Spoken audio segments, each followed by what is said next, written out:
আসসালামু আলাইকুম রাহমাতুল্লাহি ওয়া বারাকাতুহু।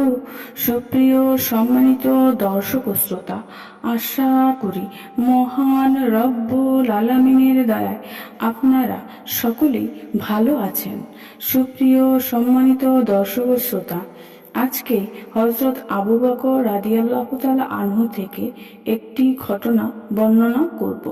ঘটনার শিরোনাম হচ্ছে তুমি আমাকে ধ্বংস করে দিলে।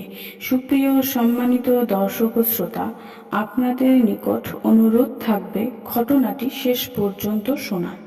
হযরত আবু বকর রাদিয়াল্লাহু আনহু যেমন ন্যায় নিষ্ঠাবান শাসক ছিলেন, তেমনি ছিলেন মুত্তাকি। আল্লাহর ভয়ে কম্পিত হতো তার হৃদয়। একবার তার একজন গোলাম কোথা থেকে যেন কিছু খাবার এনে তার সামনে পেশ করলো। তিনি খাবার খাওয়া শুরু করলেন। গোলাম বলল, সবসময় খাবার নিয়ে এলে আপনি জানতে চান খাবার কোথা থেকে এনেছি, আজ তো কিছুই জানতে চাইলেন না। হযরত আবু বকর রাদিয়াল্লাহু আনহু বললেন, আজ আমি খুবই ক্ষুধার্ত, তাই জিজ্ঞেস করতে ভুলে গেছি। আচ্ছা বলো, এই খাবার তুমি কোথায় পেলে? গোলাম বলল, জাহেলি যুগে আমি এক ব্যক্তির ভাগ্য গণনা করেছিলাম, তার ভাগ্য বলে দিয়েছিলাম। অথচ আমি এই বিদ্যায় পারদর্শী ছিলাম না। আমি তাকে ধোঁকা দিয়েছিলাম। আজ হঠাৎ তার সঙ্গে আমার সাক্ষাৎ হলো।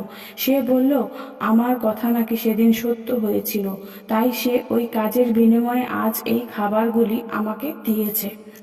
গোলামের মুখে হযরত আবু বকর রাদিয়াল্লাহু আনহু এ কথা শোনার সাথে সাথে খুব রেগে গেলেন।